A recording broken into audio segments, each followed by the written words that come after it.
नमस्कार, मी प्रसन्न जोशी. आपण पाहताय माझा विशेष.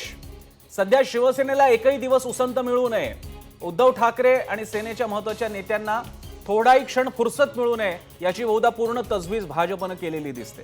परवा नारायण राणे तर म्हणालेच होते की या सरकारचे स्वतःचेच फटाके वाजणार आहेत आणि त्या फटाक्यांची सगळी माळच बहुधा भाजपने सोबत ठेवली असेल. कारण अर्णब गोस्वामी, सुशांत सिंग आत्महत्या वगैरे प्रकरण अजून शांत होऊन त्याच्यातून थोडी उसंत या सरकारला मिळते न मिळते, कंगना प्रकरणावरनं जरा वाट मोकळी होते न होते, तोच किरीट सोमय्यांनी आता कथित जमीन गैरव्यवहाराची प्रकरणं बाहेर काढलेली आहेत.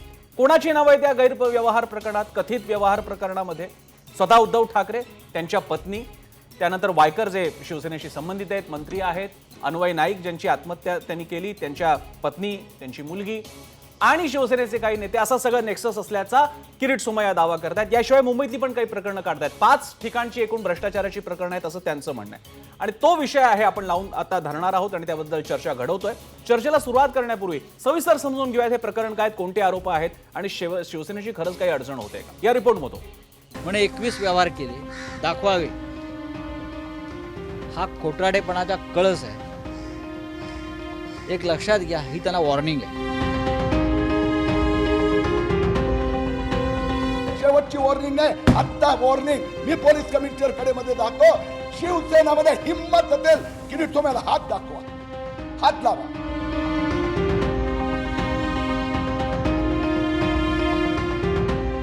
ज्या गुंडांच्या सरदारांना हे गुंडांची बाजू घेत आहेत, 5 वर्ष नाही 25 वर्ष आम्ही घरी बसवतो. जे मूळ मुद्दे आहेत तुमच्या घोटाळ्याला डायव्हर्ट करायचा प्रयत्न करू नका. 5 प्रश्नांची उत्तरं द्या मुख्यमंत्री महोदय. गेल्या 3 दिवसांपासून पत्रकार परिषदांच्या मालिका सुरू करणाऱ्या किरीट सोमय्या यांनी आज शिवसेनेला थेट चॅलेंज केलं आणि शिवसेनेचं भूखंडाचं श्रीखंड खाणारी पार्टी असं नामकरण केलंय. शिवसेनेमध्ये हिम्मत असेल किरीट सोमय्याला हात दाखवा, हात लावा. किरीट सोमय्यांच्या रडारवर होते मुख्यमंत्री उद्धव ठाकरे, मुंबईच्या महापौर किशोरी पेडणेकर, परिवहन मंत्री अनिल परब आणि शिवसेना आमदार रवींद्र वायकर. सगळ्यात आधी किरीट सोमय्या यांनी दहिसर मधल्या भूखंडामध्ये प्रचंड घोटाळा झाल्याचा दावा केला. जी जमीन 2,55,00,000 मध्ये अल्पेश अजमेरा बिल्डरनी घेतली, ती ठाकरे सरकार 900 कोटीत मुंबई महापालिका त्याला विकत घ्यायला निघाला आहे. 354 कोटी दिले आणि बिल्डरनी सांगितलं व्हॅल्युएशन बरोबर नाहीये, 900 कोटी मिळाले पाहिजे. त्यानंतर सोमय्यांनी किशोरी पेडणेकर यांच्यावर पदाचा गैरवापर केल्याचा आरोप केला. पेडणेकरांनी SRA मध्ये घोटाळा केल्याचा दावाही त्यांनी केला. का त्यांनी महापौरांना प्रश्न नाही विचारला की तुम्ही SRAचे गाळे ढापलेत आणि पुरावे त्यांच्या समोर आहेत? निवडणूक एफिडेव्हिट मध्ये लिहिलंय किशोरी पेडणेकरनी की मी SRAचा जागेत राहते, त्यात ते लाभार्थी नाहीये. का उद्धव ठाकरेजींनी त्यांच्यावर कारवाई नाही केली? का नाही कारवाई केली? किरीट सोमय्या म्हणजे चिखंडीचा रोल करते आणि कायम आरोपावर आरोप. 2 गोष्टी लोकांच्या लक्षात आले की फ्रॉड शब्द आता बोलायचाच नाही. आता फक्त किरीट सोमय्या म्हटलं की समानार्थी शब्द म्हणजे किरीट सोमय्या फ्रॉडला. हे आता प्रचलित धोरण झालं लोकांचं. आणि दुसरं म्हणजे वारंवार तक्रार करत राहायचं, श्वानासारखा आवाज करत राहायचा आणि लोकांना डिस्टर्ब करायचं, एवढंच त्यांचं काम आहे. त्यानंतर सोमय्यांनी परिवहन मंत्री अनिल परब यांच्यावरही गंभीर आरोप केले. हिम्मत असेल तर अनिल परबनी म्हाडाची जमीन खाल्ली, म्हाडानी नोटीस दिली आहे. मी पोलीस स्टेशन म्हाडामध्ये तक्रार केली असेल. हिम्मत असेल संजय राऊतनी किरीट सोमय्यावर कारवाई करावी. उद्धव ठाकरेजी यांच्यावर कारवाई केव्हा करणार? मला असं वाटतं त्यांची आरोपांची मालिका एकदा पूर्ण होऊ देत, मग याच्यावरती सविस्तर आम्ही उत्तर देऊ आणि मग आम्ही जे आरोप करू त्याच्या देखील उत्तरांना त्यांनी सामोरं जाण्यासाठी तयारी दाखवावी. कारण ते जे आरोप करतायत या सगळ्या आरोपांना बिलकुल कुठलाही आधार नाही. जे आरोप झालेले आहेत त्या सगळ्या आरोपांची उत्तरं यापूर्वीच देऊन झालेली आहेत आणि ते सगळे आरोप त्याच वेळेला बिनबुडाचे ठरलेले आहेत. हे शिळ्या कडीला ऊत देण्या प्रयत्न चालू आहे आणि मला असं वाटतं की आता दिवाळी आहे, हे दिवाळीचे 2-4 दिवस जाऊ देत, मग किरीट सोमय्याच्या सगळ्या आरोपांना जे काय उत्तर द्यायचे ते एकाच वेळेला देऊ. तोपर्यंत त्यांना जेवढे आरोप करून घ्यायचे ते करू देत. प्रत्येक आरोपाची चिरफाड शिवसेना आपल्या पद्धतीने करेल. सोमय्यांनी आपल्या कालच्या पत्रकार परिषदेतल्या आरोपांचा धागा पकडत वायकरांवरही हल्लाबोल चढवला.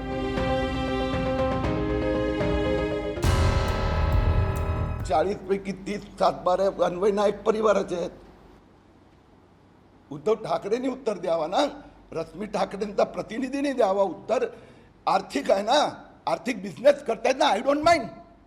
मी कुठे काय आरोप केलेले आहेत? मी सांगितले मुख्यमंत्री आहात तर हे जमीन कशासाठी घेतली?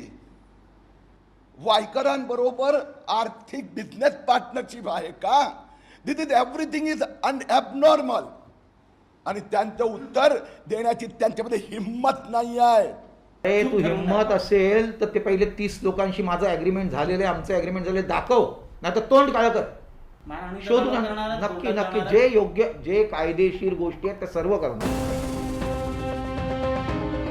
किरीट सोमय्या यांनी शिवसेनेतल्या 4 महत्वाच्या नेत्यांवर केलेले आरोप गंभीर आहे आणि सगळ्याच आरोपांची चौकशी करण्याचं आव्हान सोमय्यांनी दिलंय. किरीट सोमय्या यांनी असं एकाएकी ऍक्टिव्ह होणं आणि फक्त शिवसेना नेत्यांवर घोटाळ्यांचे आरोप करणं हा फक्त योगायोग असू शकत नाही. पण प्रश्न असा आहे की सोमय्यांचं हे चॅलेंज ठाकरे सरकार स्वीकारणार का? ऋत्विक भालेकरसह ब्युरो रिपोर्ट, एबीपी माझा, मुंबई. असा हा सगळा प्रकार आहे आणि गंभीर आहे, कारण तो आरोप थेट मुख्यमंत्र्यांशी संबंधित आहे. त्यामुळे त्याच्याबद्दल चर्चा तर होणारच. आपल्यासोबत चर्चेमध्ये सहभागी होत आहेत अतुल लोंढे, काँग्रेसचे प्रवक्ते, भालचंद्र शिरसाट, भाजपचे प्रवक्ते, संदीप देशपांडे, मनसेचे नेते, अभय देशपांडे, राजकीय विश्लेषक, आणि डॉक्टर नीलम गोऱ्हे, शिवसेना नेत्या. सगळ्यांचं स्वागत. मी पुन्हा उपोद्घात न करता थेट प्रश्नाला हात घालतो. मी नीलमताईंकडे जातो. नीलमताई, विषय सगळा आपल्या समोर आहे, पण मुद्दे अजूनही सोडलेले नाही आहेत. किरीट सोमय्याने ते ठाम आहेत. काय म्हणणं आहे शिवसेनेचं? याबद्दल रवींद्र वायकर यांनी संपूर्णपणे व्यवस्थित अशी प्रतिक्रिया दिलेली आहे, त्यांचं म्हणणं मांडलेलं आहे. आणि संजय राऊत सुद्धा बोललेले आहेत या संदर्भामध्ये, अजून परब बोललेले आहेत. पण मी एक 2-3 मुद्दे अगदी याच्यामध्ये ज्याला आपण म्हणू की त्यांच्या आरोपाच्या बद्दलचे आहेत त्याच्यावरती बोलते. पहिली गोष्ट म्हणजे त्यांनी ठाकरे यांचा, माननीय वहिनींचा किंवा उद्धव साहेबांचा आणि नाईक परिवार यांचे जमिनीचे व्यवहार झाले असं त्यांनी कागदपत्र समोर दिली. मुळात कुठल्या कायद्याने ते याच्यामधला संबंध जो आहे तो श्री नाईक यांच्या आत्महत्येची जी चिठ्ठी सापडली आणि त्याच्यात त्यांनी स्पष्टपणाने अर्णब गोस्वामी यांचा उल्लेख केलेला आहे, त्यांच्यामुळे मी या आत्महत्येला प्रवृत्त झालो. तर त्या घटनेचा आणि 2014 मध्ये किंवा त्याच्याही सुमाराला झालेले जमिनीचे व्यवहार, हे दोन्हीच्या मध्ये काहीच संबंध नाहीये. हजारो लोकांचे असे जमिनीचे व्यवहार एकमेकाशी झालेले असू शकतात, जर का त्याच्यात काही संबंधच दिसत नाहीये तर असं एक हातात त्यांच्या पेपर सापडला आणि म्हणून ते बोलले.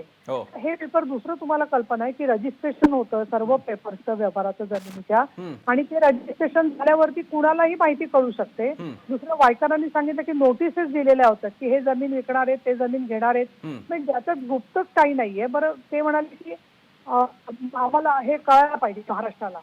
महाराष्ट्र काय कळायला पाहिजे? ऍफिडेव्हिट ज्यावेळेला उद्धव साहेबांनी केलं, उद्धव साहेब मुख्यमंत्री नसते, उद्धव साहेब आमदार नसते, त्यांचं ऍफिडेव्हिट काही कारणाने झालेलं नसतं तर म्हटलं असतं. पण ज्यांच्या कंपन्या आहेत तर त्याची सुद्धा सगळं तुम्हाला माहिती आहे, वेबसाईटवरती माहिती असते. त्यामुळे मुद्दा एक की अन्वय नाईक यांची आत्महत्या आणि हा जमिनीचा व्यवहार या दोन्हीचा काय संबंध आहे, त्याच्याबद्दल ते आमच्याच बद्दल बोलतात की तुमचीच हिंमत नाही. आमच्या हिमतीचा काय प्रश्न आहे? ज्याच्यात मुळात काही नाहीच आहे तर नाही, त्याला डर कशासाठी आहे? पहिला भाग. दुसरा मुद्दा, मुख्यमंत्र्यांच्या जमिनीचा व्यवसाय का? 2014 मध्ये कुठे जमीन घेतली असतील तर तो जमिनीचा व्यवसाय असे किती तुम्ही त्याच्यामध्ये जमिनीचे तुम्ही रोज काढा बाहेर, दाखवा. बरं, त्याच्यामध्ये असं केलंय का की कुठे जमिनी बेनामी नावाने घेतलेल्या आहेत, तेही काढा, तुम्ही दाखवू शकता काय जे आहे ते. दुसरं किशोरी पेडणेकर किंवा अनिल परब यांच्यावर त्यांनी जे आरोप केलेले आहेत ते हो. काय झालं माहितीये का, मी काल पत्रकार परिषदेत पण बोलले की मी सुद्धा तर 20-25 वर्ष राजकारणात आहे, तुम्हाला कल्पना आहे. हो दर महिन्याभरातून 4-5 तरी आरोप किरीट सोमय्या करतात. म्हणजे माझ्या एक 15-20 वर्षात मी पाहिले 1000 एक तरी त्यांनी असे वेगवेगळे आरोप वेगवेगळ्या लोकांवरती केलेले असतील. हो त्याच्यापैकी ज्या मध्ये त्यांना काय पुरावा दिसतो त्याच्यात ते जनहित याचिका दाखल करू शकतात. हो आता त्या जनहित याचिकेवरती काय निकाल होतो, तो निकाल जर का लागला नाही तर अधिवेशन नावाची गोष्ट आता कोविडमुळे थोडं कमी आहे, पण गेल्या 15-20 वर्षामध्ये एक असेच आरोप, बरं टँकर माफिया अमकं डमकं हो तसं, हो त्याचे मला- पुरावे कुठेतरी आले पाहिजेत. ठीक आहे. मला नीलमताई, मला प्रिमाइस कळला, मला बेसिक मुद्दा कळला. मी आपण चर्चा आणखी पुढे घेऊन जाऊयात. मी पुन्हा तुमच्याकडे येत राहीन. मी जातोय शिरसाट यांच्याकडे. शिरसाटजी, आपण प्रमुख मुद्दा करूयात. वायकर, नाईक आणि ठाकरे यांच्यातला जमीन व्यवहार आणि त्याच्याबद्दल भूमी अभिलेखाचे जे काही डॉक्युमेंट्स ऑनलाईन पण अवेलेबल आहेत ते दाखवलेले आहेत. स्वतः किरीट सोमय्यांनी आजच म्हटलेलं आहे की त्या व्यवहारांबद्दल आक्षेप नाहीये, पण ते व्यवहार ते करतायत काय सांगा. म्हणजे आम्हाला अजून त्या आरोपामधला भ्रष्टाचार हा काही कन्सर्न आहे का, जमीन कशी का विकत घेतली हा दावा आहे. जमीन तर कोणी घेऊ शकते, त्यामुळे ते थोडी स्पष्टता आली तर बरं होईल. शिरसाटजी. प्रभू रामचंद्रांच्या वनवासानंतर जेव्हा ते अयोध्येत परत आले तेव्हा सीतामाईच्या वरती प्रश्नचिन्ह उठलेलं होतं. हो सर्वसामान्यांसाठी सर्वसामान्य व्यवहार आहे तो, हां पण प्रभू रामचंद्रांची पत्नी सीतामाई ही लंकेमध्ये होती आणि मग त्याच्यात तिला अग्निपरीक्षा द्यावी लागली. काहीसा असा प्रकार आहे. बरं. व्यवहार कोणी करू शकतं, अन्वयी नाईकशीही व्यवहार कोणी करू शकतं, परंतु आता जे काही संशयाचं धुकं आहे त्याला तुम्ही धुका म्हणा, धुरळा म्हणा, गंभीर आरोप तुम्हीच म्हणताय. आम्ही फक्त माहिती दिलेली आहे. याचा शहनिशा झाला पाहिजे. लोकांच्या मनात जे काही शंकेची पाल चुकचुकत असेल त्याची पूर्ण माहिती, पण कोणती शंका आहे मला तुम्ही समजावून सांगा. शिरसाटजी, शिरसाट यांनी आणखी एका XY व्यक्तीकडे एक जमीन खरेदी केली, त्याचा डॉक्युमेंट अभिलेखाकडे ऑनलाईन उपलब्ध आहेत. ते डॉक्युमेंट मी घेतो आणि या माझा विशेष कार्यक्रमात म्हणतो बघा शिरसाट आणि XY व्यक्तीचे किंवा YZXYZ व्यक्तीशी व्यवहार झालेला आहे. त्याच्याने सिद्ध काय झालं, एक व्यवहार अधिकृत झालेला आहे जो डॉक्युमेंट ऑनलाईन अवेलेबल आहे, तो मी असा जाहीर फडकावतो. तर मग नेमकं त्याच्यात शंका काय, मला अजून धुरकं पण कळलं नाही आणि धुरकट पण काही दिसत नाहीये. ते बंद कर. प्रसन्न जोशी, तुम्हाला धुरकट, धुरळा, धुकं समजत नाही, पण हा तुम्ही कार्यक्रम या विषयावर करताय. हो काय करणार, कारण म्हणजे मला किती तुम्ही समजून गंभीरपणे सांगा ना, तुम्ही मला पुढे घेतलेला नेता येईल. विषय. तुम्ही मला मदत केली तर मला निलमताईंना पॉइंटेड काय प्रश्न करणार? विचारता येतील. मला तुम्ही मदत केली तर मी निलमताईंना पॉइंटेड प्रश्न काय विचारू करणार. शकतो. प्रसन्न जोशी एवढे वरिष्ठ वृत्त संपादक आहेत, अहो नाही, आपण अँकर आहात, तुम्ही आपण मला हे पूर्ण सांगा. अभ्यास केल्याशिवाय कुठल्या विषयाला हात घालत शिरसाटजी, माझा त्या साधा प्रश्न विषयामध्ये तथ्य आहे, त्या विषयामध्ये ते स्वतः किरीट सोमय्या म्हणतायत तथ्य आहेत. किरीट सोमय्यांनी म्हणाले या व्यवहाराबद्दल मला आक्षेप नाही, मी कुठे भ्रष्टाचाराचं काही म्हणालेलं असं त्यांनी आजच म्हटलेलं आहे. माझा तुम्हाला प्रश्न आहे, तुमचा एखाद्या व्यवहाराचं डॉक्युमेंट मी केवळ फडकावतोय आणि असं काहीतरी म्हणतोय बघा काहीतरी धूरकट दिसतंय, ते दिसतंय का ते तुम्ही समजावून सांगा. तुम्ही मला लीड करा, मी निलमताईंना विचारतो स्पष्ट प्रश्न, मला काही प्रॉब्लेम नाहीये, पण प्रश्न तर कॉइन तर करा प्रश्न. परत एकदा मी तुम्हाला सांगतो, जेव्हा राजा असतो प्रभू रामचंद्र, तेव्हा सीतामाईवरती अग्निपरीक्षेची वेळ आली. आज राज्याचे मुख्यमंत्री आहेत, त्यांच्याशी संबंधित व्यवहार आहेत, व्यवहाराची कागदपत्र आहेत, रेकॉर्ड आहे, शपथपत्रात आहे, सगळीकडे आहे. किरीट सोमय्या यांनी कुठेही म्हटलेलं नाही याच्यामध्ये घोटाळा झालेला आहे, परंतु याच्यात स्पष्टता की जमीन कशासाठी घेतली, बिन उपजाऊ जमीन. मला माहित नाही, बरं, जे किरीट सोमय्याने सांगितलं बिन उपजाऊ जमीन आहे. जरी बिन उपजाऊ जमीन आहे, एवढ्या मोठ्या प्रमाणात अलिबाग सारख्या एका कोपऱ्यातली किल्लाई गावामधली बिन उपजाऊ जमीन घेतली, त्याच्यात काय आहे बरं, असं एक शंकेची पाल चुकचुकते. मी कुठे म्हटलं त्यात शंका आहे किंवा शंकास्पद व्यवहार आहे. बरं, त्याचे कागदपत्र पूर्णपणे आहेत.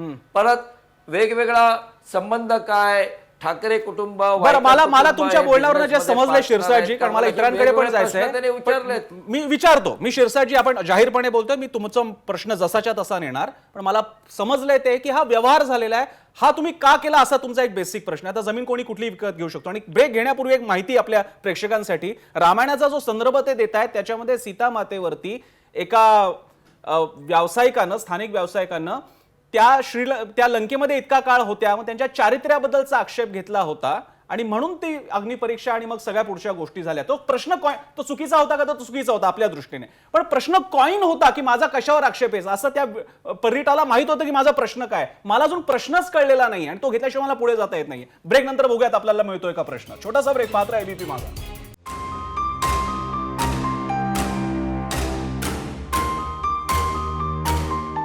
ब्रेक नंतर आपल्या सगळ्यांचं स्वागत. आपण पाहताय माझा विशेष, जो आता विषय सुरू आहे याच विषयाबद्दल. सोमय्यांचे सेनेवर वार पुरावे आहेत का केवळ एक आरोपाची राळ आहे? मी जातो अतुल लोंढेंकडे. अतुलजी, विषय तुमच्या समोर आहे, दोन्ही बाजूच्या प्रतिक्रिया तुम्ही ऐकलेल्या आहेत, बोला. काय शेंडा नाही आणि बूड नाही ना. माता सीतेचं उदाहरण दिलं, पण त्यांनी एक बरं केलं की त्यांनी आज मान्य केलं की मोठा भाऊ शिवसेना होता, राज्यामध्ये आहे आणि ते राम आहेत, हे त्या निमित्ताने त्यांनी मान्य केलेलं आहे. उदाहरण देताना का होईना, पण त्यांनी ते मान्य केलेलं आहे. एक गोष्ट आहे की त्याच्या ट्रेल द्यावं लागतं. जेव्हा आपण एखादा आरोप करतो त्याच्या ट्रेल द्यावं लागतात की बा ही लँड विकत घेतलेली आहे, ज्याच्यामध्ये पैसा हा अयोग्य पद्धतीने आला आहे किंवा एखाद्या सत्तेचा एखाद्या पदाचा गैरवापर करून ही जी लँड आहे याच्यामध्ये पैसे गुंतवलेले आहे. नाहीतर मग असं तरी पाहिजे की तिथे एखादा GSIचा रिपोर्ट आला, खालती युरेनियम आहे किंवा गोल्ड आहे किंवा ऑइल आहे आणि ती जमीन आपल्या सत्तेचा गैरवापर करून, म्हणजे 14 मध्ये हेच लोक होते सत्तेमध्ये, मुख्यमंत्री यांचेच होते, हे यांना आता 2020 मध्ये आठवत आहे. असं काहीतरी असलं पाहिजे. मला अजूनही आठवतं की राज ठाकरेंवर असेच आरोप झाले होते. संदीप बसलेले इथे आणि कोहिनूरच्या याच्यावरून त्या एक मिलच्या पर्चेसिंगवरून झाले होते. तेव्हा त्यांनी म्हटलं होतं की मला राजकारणामध्ये, व्यवसायासाठी मी राजकारणामध्ये नाही आहे, माझा स्वतःचा व्यवसाय आहे, त्याच्यावर माझं घर चालतं. प्रत्येकाचे व्यवसाय असतात, व्यवसाय आहे, त्यामुळे 7/12 हा काही पुरावा होऊ शकत नाही. समृद्धी महामार्गातला 7/12 सापडला का? की समृद्धी महामार्गामध्ये समृद्धी महामार्ग डिक्लेअर झाल्यावर तिथे शेतकऱ्याला फसवून तिथे जमीन घेतली किंवा समृद्धी महामार्गाचं अलाइनमेंट चेंज केलं रोडचं आणि मग त्याच्यामध्ये लँड घेतली, येतील त्याचे 7/12 येतील पाहिजे, जास्त वेळ लागणार नाही. रिसर्च चालू आहे लोकांचे, ते पण येईल. पण हे कसे फक्त 7/12 दाखवणे, 7/12 कोणाची दाखवता येईल? प्रसन्ना, तुझे पण दाखवता येईल, माझे पण दाखवता येईल, कोणाची 7/12 दाखवता येईल? लँड घेणे हा गैरव्यवहार आहे का? कायद्याच्या बाहेर आहे का? लँड विकत घेणे आणि हे करणे, ते मुख्यमंत्र्यांनी कुठे असं करू नये व आपल्या खासगी कॅपॅसिटीमध्ये असं कुठं कॉन्स्टिट्यूशन मध्ये, IPSC मध्ये, CRPC मध्ये लिहिलं आहे का? असं कुठेही लिहिलेलं नाही आहे. बरं, मुळात प्रश्न जो हा आहे की अर्णब गोस्वामी याला गुन्हेगार म्हणून पकडलेला आहे आणि अर्णब गोस्वामी हा भाजपचा 1 नंबरचा कार्यकर्ता आहे आणि त्याच्यावरचा धुराळा कुठेतरी दुसरीकडे गेला पाहिजे. बरं, त्यासाठी जो आरोप आहे तो विषय कुठेतरी दुसरीकडे पाहिजे. ऐकून घ्या ना, ऐकून घ्या. मला अतुलजी, मला नंतर पुन्हा बाकीच्या पण कमेंट्स घ्यायच्या आहेत, पण मला तुमची मांडणी कळली. मी विचारेन भाजपच्या प्रवक्त्यांना. संदीप देशपांडेंकडे फक्त थोडक्यात बेसिक त्यांचा आरोप कळून घेण्यासाठी, कारण तो मुंबईतल्या जमिनीशी निगडीत आहे. संदीप. विषय असा आहे की किशोरीताई पेडणेकर यांनी जे SRA मधले त्यांचे जे ऑफिसेस आहेत, ती ऑफिसेस SRA मध्ये त्यांची जागा नसताना त्यांच्याकडे आता अवेलेबल आहेत. बरं, असा तो विषय आहे आणि तो विषय मला वाटतं प्रामुख्याने आम्ही हा विषय त्यावेळेला मांडला होता की ज्या पद्धतीने महानगरपालिकेने कंत्राटं जी दिली या कोविडच्या काळामध्ये, त्याच्यामध्ये मग महापौरांच्या मुलाला सुद्धा काम मिळालं, तेही कुठलीही टेंडरिंग प्रक्रिया न करता मिळालं. हा आमचा विषय होता आणि तो आम्ही तिथे मांडला होता आणि त्याची आम्ही जी आहे ती कंप्लेंट आम्ही मुख्यमंत्र्यांकडे सुद्धा केलेली आहे आणि आयुक्तांकडे सुद्धा केलेली आहे. दुसरा जो विषय आहे की ज्या पद्धतीने आता जे 5,000 हॉस्पिटलचा जो विषय आहे, सन्माननीय उद्धव साहेबांनी सांगितलं की 5,000चं संसर्गासाठी हॉस्पिटल तयार करणार, त्यातली जी लँड आहे, ती जी लँड आहे ती मुळात एका बिल्डरच्या ताब्यातली लँड आहे. तुम्ही दहिसरचं म्हणताय? दहिसरचं नाही, मी मुलुंडचं सांगतो. अच्छा. मुलुंड आणि भांडूपच्या 2 लोकांनी तिथे इंटरेस्ट दाखवले होते की आम्ही ही लँड महापालिकेला द्यायला तयार आहोत म्हणून. बरं, मुळात ती जी लँड आहे, आज असं आहे की 5,000 बेडचं हॉस्पिटल तुम्ही बांधायला ती लँड मागताय किंवा ती विकत घेताय. आज महानगरपालिकेच्या हजारो एकर लँड आहेत ज्या अशाच वाटल्या गेलेल्या आहेत बिल्डरना एन्क्रोचमेंटमुळे आणि सगळ्यामुळे. आज तुमच्याकडे ऑक्ट्राच्या 3 ठिकाणी रिकाम्या झालेल्या लँड आहेत, मग तिकडे तुम्ही हॉस्पिटल बांधत नाहीयेत आणि तुम्ही त्याच्यासाठी 2100 कोटी रुपयाला लँड विकत घेताय बिल्डरला. याच्यामध्ये कोणाचा इंटरेस्ट आहे का? हा नाव द क्वेश्चन. आता इथे एक प्रश्न तयार होतो आणि तो संदीप देशपांडेंचा मला विचारता येईल की या जमिनीची गरज काय जेव्हा बाकीच्या जमिनी आहेत. आणि दुसरा महत्वाचा विषय जो इम्प्रुव्हमेंट मध्ये आता परवा आलेला की ती जी दहिसरची जी लँड सांगतायत त्याच्यामध्ये ऑलरेडी एन्क्रोचमेंट आहे. बरं, ती एका बिल्डर बिल्डरच्या ह्याच्यातली ताब्यातली लँड आहे, त्याच्यामध्ये ऑलरेडी एन्क्रोचमेंट आहे, तर ती लँड परत रिपर्चेस बिल्डरचे पैसे मोकळे झाले आणि सगळं ओझं मात्र बीएमसीच्या डोक्यावर. That's the question. आता इथे माझ्या लक्षात आता इथे एक प्रश्न तयार होतो, एक गंभीर आरोप तयार होतो आणि तो आरोप मला विचारता येऊ शकतो असा आरोप आहे, त्यामुळे मी तो नक्की विचारणार आहे. पण मला अजून भाजपच्या प्रवक्त्यांकडनं समजून घ्यायचं आहे की त्या कोकणातल्या जमिनीचा प्रश्न काय. मी एक पुन्हा ब्रेक घेतो. ब्रेकच्या नंतर मी शिरसाट आणि नीलम त्यांकडे जाणार आहे. विश्लेषक पण आपल्यासोबत आहे. छोटासा ब्रेक. पाहत राहा एबीपी माझा.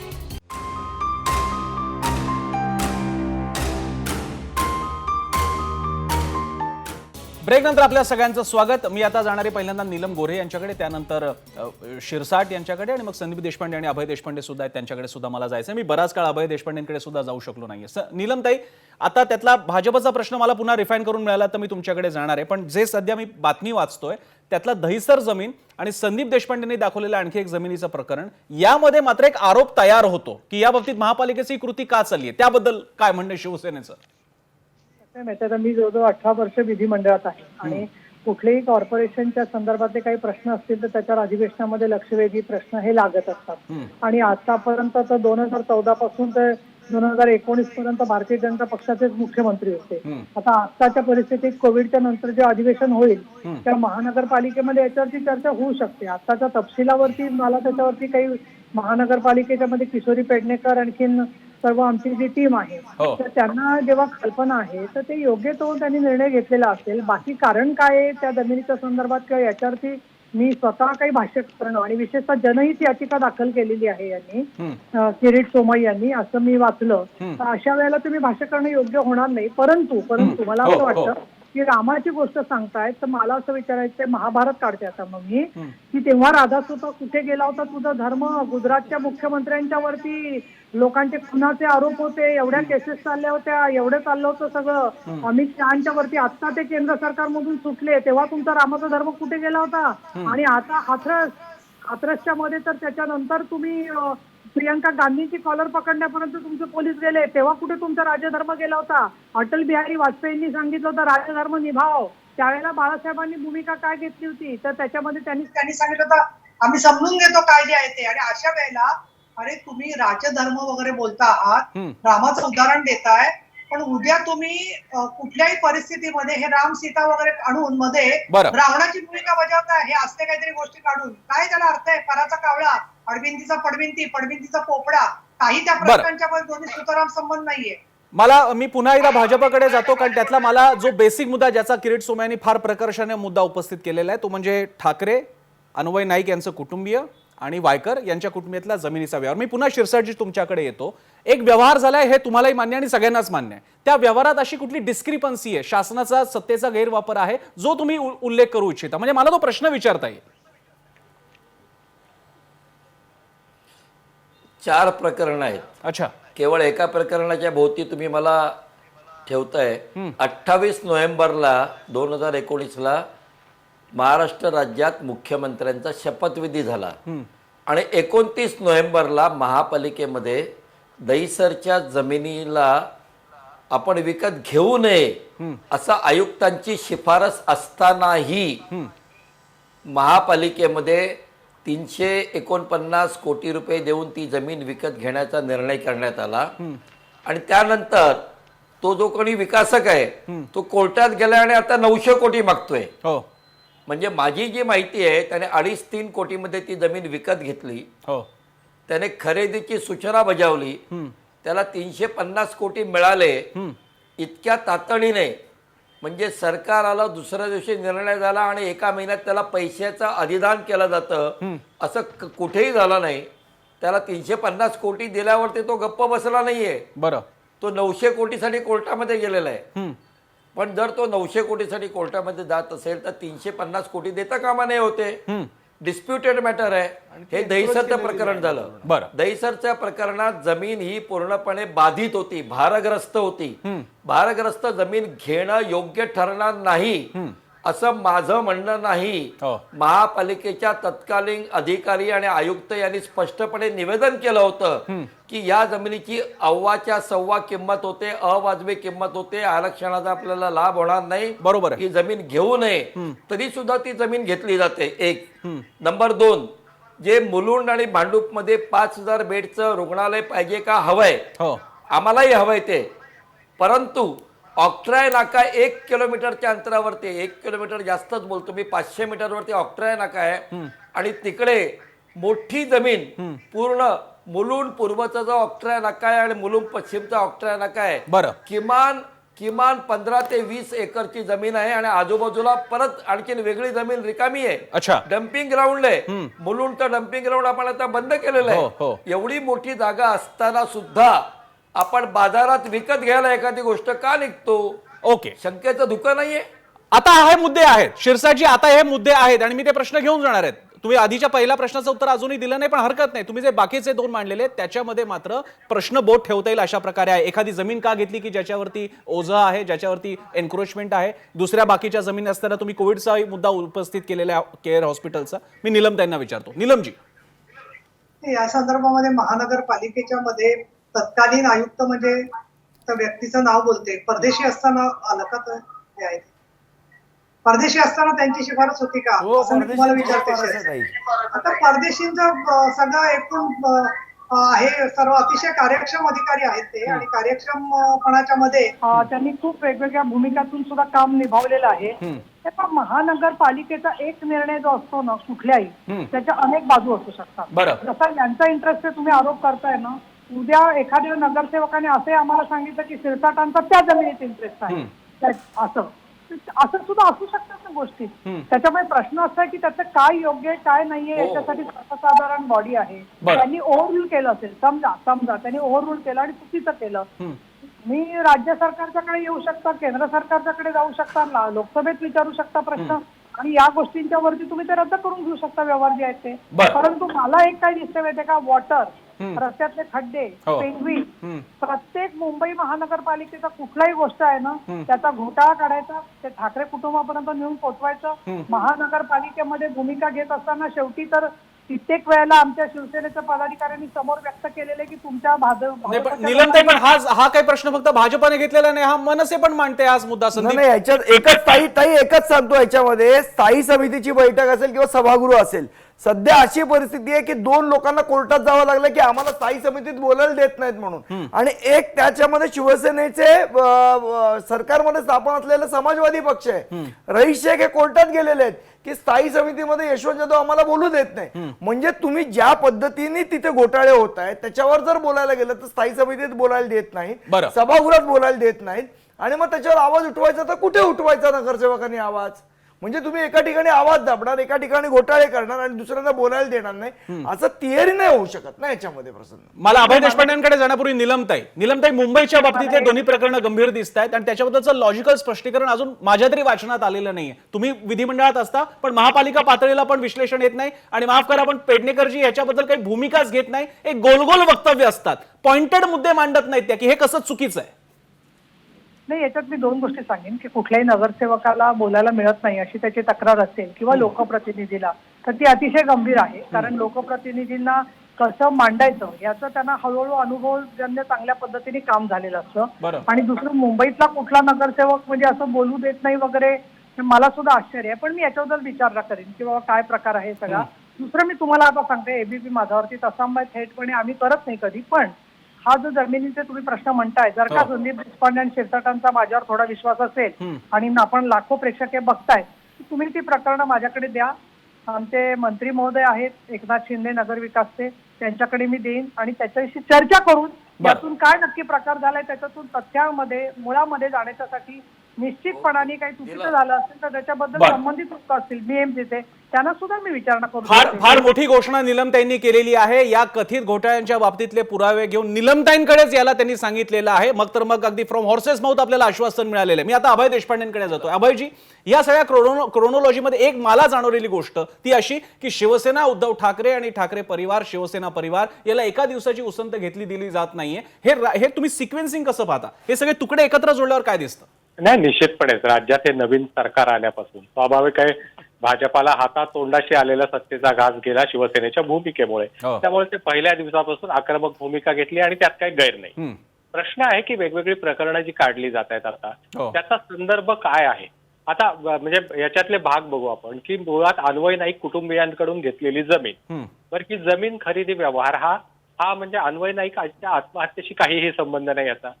बरं, याच्या दोनच गोष्टींचा आक्षेप घेता येऊ शकेल. एक की बेनामी मालमत्ता असेल, बेनामी तर नाही कारण 7/12चे उतारे आणलेत. आता बेहिशोबी मालमत्ता, आता बेहिशोबी मालमत्ता असेल तर त्याची तक्रार कलेक्टर कडून किंवा पत्रकार परिषदा घेऊन नाही, त्याच्याकडे त्यांना इन्कम टॅक्सकडे जावं लागेल, त्यांच्याकडे तक्रार करावी लागेल. तसं न करता आम्हाला संशय आहे, उत्तर दिलं पाहिजे, आकडे परीक्षा द्या, एवढ्यापुरतं असेल तर त्याला फक्त परसेप्शन बॅटल याच्या पलीकडे काही बघता येणार नाही. बरं, दुसरे प्रश्न जे आहेत महापालिकेचे, ते सोमय्या विरुद्ध शिवसेना म्हणलंय त्याच्या पुढे पार्ट 2 टाका, कारण पार्ट 1 आपण महापालिका निवडणुकीच्या आधी बघितलेला होता. त्याच्यात आपण बांद्र्याचा बॉस, पाणी माफिया, कचरा माफिया असे अनेक शब्द ऐकले होते. फक्त त्यावेळेस त्यांचा पक्ष त्यांच्या पाठीशी आणि त्याची किंमत किरीट सोमय्यांना भोगावी लागली, त्याची किंमत किरीट सोमय्यांना भोगावी लागली. मी तेच सांगतोय की त्यांच्या पाठीशी पूर्ण ते प्रकरण धसायला लावायला उभे राहिले नाही. आज भालचंद्र शिरसाट आपल्याला हमी देतील की हे प्रश्न आम्ही धसाच लावू म्हणून, परत एकदा ते त्याचे कव्हर अप करणार नाही. एक निश्चित आहे की जो मुद्दा दहिसरच्या संदर्भात उपस्थित केला तो महापालिका आयुक्तालयाने किंवा प्रशासनाने त्याला विरोध दर्शवला असतानाही सत्ताधारी पक्षाने ओव्हररूल करून निर्णय घेतलेला आहे. पण या संदर्भात PIL होणार आहे, तर PIL मध्ये त्याच्यातून माहिती येईल. दुसरं असं आहे की निलमताईंनी आपल्याला आश्वासन दिले की ह्या प्रकरणात आम्ही स्वतः राज्य सरकार लक्ष घालेल किंवा राज्य सरकारला लक्ष घालायला सांगू. तर मला वाटतं की बेसिक हा म्हणजे महापालिके अन्वय नाईक प्रकरण जोडणे म्हणजे किरीट सोमय्या यांनी हे अर्णब गोस्वामीच्या पार्श्वभूमीवर काढलेलं तो परसेप्शनचा तुम्ही मुद्दा अचूक शब्द वापरला. मी तो अतुल लोंढेंना विचारतो. अतुल लोंढेजी, माझा शेवट मी कार्यक्रमाचा तुमच्यावरती करतोय. हे जे परसेप्शन बिल्डिंग आहे, हे बघा, याच्यातून काय साध्य होईल न होईल हा पुढचा भाग आहे. पण सारखं ठाकरे शिवसेना, महाविकास आघाडी, घोटाळा, श्रीखंड, भूखंड, हे सगळे शब्दप्रयोगाचा परसेप्शन काय होतं याचं वर्णन अचूक शरद पवारांनी करून ठेवलेलं आहे. अजित पवारांच्या वेळी त्यांनी सांगितलं होतं की एक परसेप्शन तयार होतं आणि शेवटपर्यंत तुम्हाला ते छळत राहतं. या परसेप्शनचा सामना तुम्ही कसे करणार 3 पक्ष? एक गोष्ट आता लोकांच्या लक्षात आलेली असेल की एखाद्या सरकारला बदनाम करायचं असेल तर किरीट सोमय्या यांना उभं करून आपल्याला तसं परसेप्शन करता येतं. म्हणजे कसं असतं, गावामध्ये एक प्रथा परंपरा आहे, तुम्हाला आठवत असेल, माहीत असेल प्रसन्ना, की गावात सगळं काही चांगलं सुरू असलं की एक चेटकीन टाईपची बाई असते, ती काय कुठे ना कुठे काहीतरी ती लिंबू लावेल, त्याला हळद कुंकू लावेल, मिरच्या लावेल, कोणाच्या घरासमोर ठेवेल, कोणाला भीती दाखवेल, अशा पद्धतीचे काम करत असते. किरीट सोमय्या या सुपारी चेटकीनशिवाय दुसरं काही वेगळं नाही आहे. आणि एक गोष्ट तुम्ही लक्षात घ्या की किरीट सोमय्याने आतापर्यंत आरोप केले, 15 वर्ष आरोप केले, त्यातला एक आरोप जरी सिद्ध झाला असेल तर मला सांगा. ठीक आहे, हे आव्हान आहे आघाडी सरकारने दिलेलं. आता या आव्हानाला उत्तर सोमय्या आणि भाजप त्याला उत्तर देऊ शकेल का, हा मात्र पुढचा भाग असेल. या भाग 2 पुरता आपल्याला इथे थांबावं लागेल. पण तुर्तास आपण लोकांना विचारलं होतं की त्यांचं म्हणणं काय आहे या सगळ्या प्रकरणाच्या बाबतीत. आम्ही प्रश्न विचारला होता ट्विटरच्या माध्यमातून. आमचा प्रश्न होता, सोमय्यांचे ठाकरेंवरचे आरोप सरकारला अडचणीत आणू शकतील का? काय वाटतंय सरकारला, जनतेला काय वाटतंय? होय म्हणतायत 36%, पण नाही म्हणतायत 64%. जे अतुल लोंढे सांगू पाहतायत की या परसेप्शनचा तसा काही फायदा होणार नाहीये. अर्थात बघावं लागेल, कारण अजूनही किरीट सोमय्या थांबलेले नाहीत ना भाजप थांबलेला आहे. या कार्यक्रमात वेळ देण्यासाठी सगळ्यांचे आभार. इथेच थांबूयात. पाहत राहा ABP माझा.